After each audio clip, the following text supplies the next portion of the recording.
दर्शकों नमस्कार। एक ऐतिहासिक पल की गवाही करने के लिए आज हम आपके सामने हैं। देश के लाखों ईपीएस 95 पेंशन धारकों की न्याय की यात्रा एक ऐसे मुकाम पर पहुंची है जो भविष्य के लिए एक मिसाल कायम करेगा। 4 और 5 दिसंबर की तिथियां सिर्फ कैलेंडर के पन्ने नहीं, बल्कि देश के श्रमिक वर्ग के संकल्प के प्रतीक बनने जा रही हैं। दिल्ली का जंतर मंतर, जो दशकों से आवाज़ों का गवाह रहा है, एक बार फिर से एक ऐसे जनोम भार का केंद्र बनेगा जिसकी तीव्रता और संगठन शायद ही पहले कभी देखा गया हो। ये कोई साधारण विरोध प्रदर्शन नहीं, बल्कि एक सुनियोजित, अनुशासित और पूर्ण रूप से शांतिपूर्ण जन अभियान है, जिसकी बागडोर राष्ट्रीय संघर्ष समिति के हाथों में है। इस आंदोलन की एक खास और अभूतपूर्व बात यह है कि इसमें देश के विभिन्न राज्यों से आने वाले सांसदों के सीधे तौर पर शामिल होने की पूरी संभावना है। ये जनप्रतिनिधि महज सहानुभूति जताने नहीं, बल्कि धरने के मंच पर बैठकर पेंशनरों के साथ एकजुटता से खड़े होंगे। उनकी मौजूदगी सरकार के सामने एक स्पष्ट संदेश होगी कि ये मुद्दा अब सड़क से सीधे संसद तक पहुंच चुका है। इन सांसदों का एकमात्र लक्ष्य पेंशनर धारकों की वैध मांगों को तत्काल स्वीकार करवाना है। यह आंदोलन महज 2 दिवसीय नहीं होगा। सूत्र बताते हैं कि यदि आवश्यकता पड़ी तो ये संघर्ष 5 दिसंबर तक भी जारी रह सकता है। ये एक लंबी लड़ाई का आगाज है, जिसमें संसद के सदस्य सक्रिय भूमिका निभा रहे हैं। अब हम आपका ध्यान खींचते हैं गुजरात की ओर, जहां से इस पूरे आंदोलन को एक नई गति और दृढ़ता मिली है। गुजरात से प्राप्त हुई है एक अत्यंत सकारात्मक और ठोस खबर। श्री RSC पटेल और श्री B. चौहान के नेतृत्व में एक प्रभावशाली प्रतिनिधि मंडल ने सभी पेंशनभोगियों की मांगों को एकत्रित कर एक विस्तृत मांग पत्र तैयार किया है। इस दस्तावेज को सोची समझी रणनीति के तहत सीधे देश के प्रधानमंत्री श्री नरेंद्र मोदी और केंद्रीय श्रम एवं रोजगार मंत्री डॉक्टर मनसुख मांडविया को सौंपा गया है। ये कार्य सफलतापूर्वक कैसे संपन्न हुआ, इसकी कहानी भी उतनी ही प्रेरणादायक है। गुजरात के पेंशनरों, विभिन्न संघों के नेताओं और सदस्यों ने अद्भुत एकजुटता का प्रदर्शन किया। सामूहिक चर्चा और सहमति से इस मांग पत्र को अंतिम रूप दिया गया। इसके बाद प्रधानमंत्री और श्रम मंत्री के निजी सचिवालय के माध्यम से इसे सीधे सर्वोच्च स्तर तक पहुंचाने में सफलता मिली। इसका सीधा सा मतलब ये है कि गुजरात के ईपीएस 95 पेंशन धारकों की आवाज़ अब राष्ट्रीय नेतृत्व तक बिना किसी अवरोध के पहुंच चुकी है। ये एक मामूली उपलब्धि नहीं, बल्कि एक बड़ी जीत की नींव रखने जैसा कदम है। अब हम इस पूरे परिदृश्य को गहराई से समझने का प्रयास करते हैं। 4 और 5 दिसंबर को होने वाला ये जन आंदोलन, जिसका संचालन राष्ट्रीय संघर्ष समिति कर रही है, वास्तव में अत्यंत महत्वपूर्ण है। इसका एजेंडा स्पष्ट और सीधा है। एम्प्लॉय पेंशन स्कीम 1995 यानी ईपीएस 95 के अंतर्गत आने वाले लाखों पेंशन भोगियों की न्यूनतम पेंशन में एक ठोस, न्यायसंगत और तात्कालिक वृद्धि सुनिश्चित करवाना। प्रश्न उठता है कि आखिर ये ईपीएस 95 है क्या, और इससे जुड़े लोगों की मांगें इतनी ज़रूरी क्यों हैं? आइए हम आपको सरल भाषा में समझाते हैं। ईपीएस 95 यानी एम्प्लॉय पेंशन स्कीम 1995 ये एक पेंशन योजना है जो निजी क्षेत्र के उन कर्मचारियों के लिए बनाई गई है जो एम्प्लॉय प्रोविडेंट फंड ऑर्गेनाइजेशन यानी ईपीएफओ के सदस्य होते हैं। सितंबर 2014 में केंद्र सरकार ने इस योजना के तहत न्यूनतम पेंशन की राशि 1000 रुपये प्रति माह तय की थी। किंतु दर्शकों, आज के इस दौर में जब महंगाई आसमान छू रही है, 1000 रुपये का क्या मूल्य रह गया है? ये रकम तो किसी एक व्यक्ति के लिए भी एक दिन की उचित भोजन व्यवस्था कर पाने के लिए पर्याप्त नहीं है। फिर एक पूरे परिवार का गुजारा इससे कैसे हो सकता है? यही वो मूल कारण है जिसके चलते पेंशन भोगी लंबे समय से इस न्यूनतम पेंशन को बढ़ाकर कम से कम 7500 रुपये प्रतिमाह किए जाने की मांग कर रहे हैं। ये उनकी जायज़ मांग है, एक अधिकार है, कोई भीख नहीं।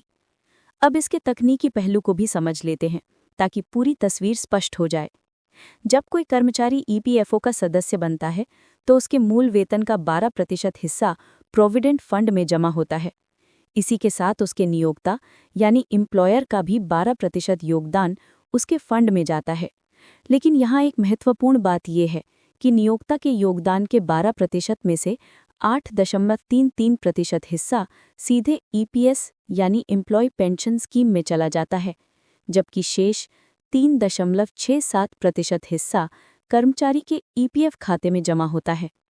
इसका सीधा सा अर्थ ये है कि एक कर्मचारी की भविष्य की पेंशन उसके अपने और उसके नियोक्ता द्वारा किए गए संयुक्त योगदान पर ही निर्भर करती है।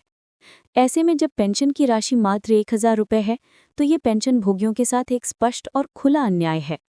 राष्ट्रीय संघर्ष समिति का ये आंदोलन इसी अन्याय के विरुद्ध एक शांतिपूर्ण, संवैधानिक और अत्यंत प्रबल जन आक्रोश है। इस आंदोलन की सबसे बड़ी ताकत है इसका पूर्णतः शांतिपूर्ण और अहिंसक चरित्र। शायद यही वजह है कि इसे देश के तमाम सांसदों का व्यापक समर्थन भी मिल रहा है। यदि आपने पिछले आंदोलनों पर ध्यान दिया होगा तो आप जानते होंगे कि जब भी राष्ट्रीय संघर्ष समिति ने जंतर मंतर पर आवाज बुलंद की है, संसद के अनेक जनप्रतिनिधि वहां उपस्थित रहे हैं। उन्होंने न केवल पेंशनरों का हौसला बढ़ाया है, बल्कि संसद के भीतर भी उनकी मांगों को जोर शोर से उठाया है। इस बार भी ऐसा ही होने की पूरी संभावना है। इसके अलावा दिसंबर माह में ही संसद का शीतकालीन सत्र भी शुरू होने वाला है। ऐसे में इस आंदोलन का समय बहुत ही सटीक और रणनीतिक है। उम्मीद जताई जा रही है कि इस सत्र के दौरान अनेक सांसद ईपीएस 95 पेंशनरों के मुद्दे को प्रमुखता से उठाएंगे और सरकार के समक्ष इसे एक तत्काल हल किए जाने वाले मसले के रूप में पेश करेंगे। अब बात करते हैं संपूर्ण आंदोलन के कर्णधार कमांडर अशोक रावत की। कमांडर अशोक रावत महज एक नेता ही नहीं, बल्कि पूरे देश के ईपीएस 95 पेंशन भोगियों के लिए एक विश्वास, एक आशा और एक मार्गदर्शक स्तंभ की तरह हैं। उनकी निष्ठा, समर्पण और अथक परिश्रम की कोई सीमा नहीं है। हाल के दिनों में उनका लगातार राज्यों का दौरा जारी है। वो सीधे तौर पर पेंशनरों से मिल रहे हैं, उनकी पीड़ा को समझ रहे हैं और उन्हें इस ऐतिहासिक आंदोलन के लिए संगठित कर रहे हैं।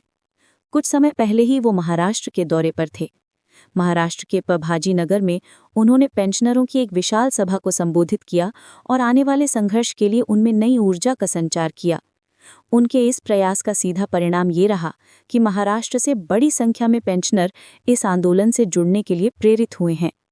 लेकिन कमांडर अशोक रावत का कार्य केवल पेंशनरों से मिलने तक ही सीमित नहीं है। वो एक कुशल रणनीतिकार की भांति काम कर रहे हैं। वो विभिन्न राज्यों के मंत्रियों और सांसदों से भी सीधा संवाद स्थापित कर रहे हैं।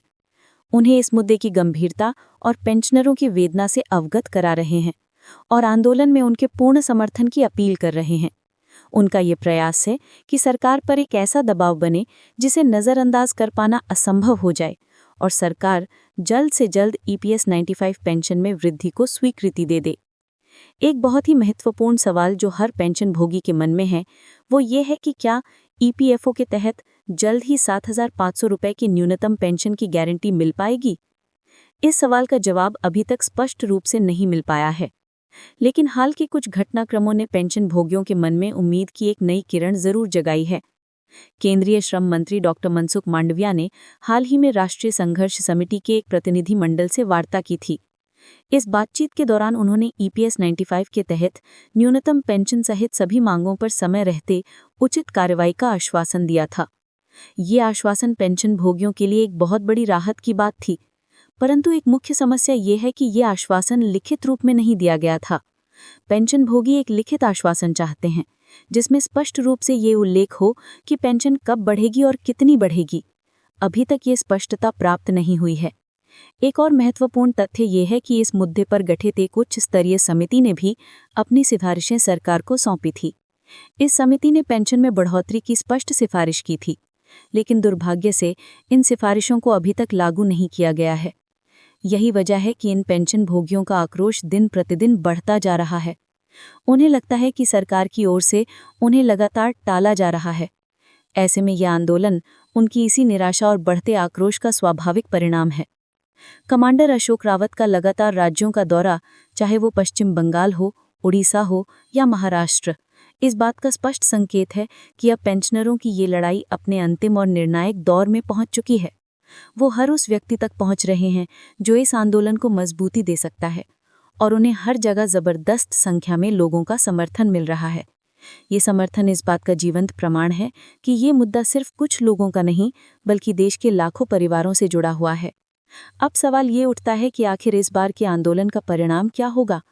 क्या सरकार पेंशन भोगियों की जायज मांगों को मानने के लिए तैयार होगी? क्या वो दिन दूर है जब ईपीएस 95 के पेंशनरों को उनका हक मिलेगा? इन सवालों के जवाब तो भविष्य के गर्भ में छिपे हैं, लेकिन इतना निश्चित है कि ये आंदोलन एक निर्णायक मोड़ पर पहुंच चुका है। दिल्ली के जंतर मंतर पर 4 और 5 दिसंबर को जो कुछ घटित होने वाला है, वो देश के श्रमिक वर्ग और पेंशन भोगियों के इतिहास में एक स्वर्णिम अध्याय के रूप में दर्ज हो सकता है। हमारा ये कर्तव्य बनता है कि हम इस आंदोलन की आवाज़ को और ऊंचा उठाएं। हमें इस खबर को अधिक से अधिक लोगों तक पहुंचाना होगा। हमें सोशल मीडिया पर इसकी व्यापक चर्चा करनी होगी और अपने आसपास के लोगों को इस मुद्दे की गंभीरता से अवगत कराना होगा, क्योंकि ये सिर्फ पेंशनरों का मुद्दा नहीं, बल्कि हर उस कर्मचारी का मुद्दा है जो आज नौकरी कर रहा है और भविष्य में पेंशन की आशा लगाए बैठा है। यदि आज पेंशनरों को न्याय नहीं मिलेगा, तो कल को हमारी भी यही दशा हो सकती है। इसलिए इस संदेश को साझा करें, इस पर चर्चा करें और हमारे चैनल को सब्सक्राइब करना न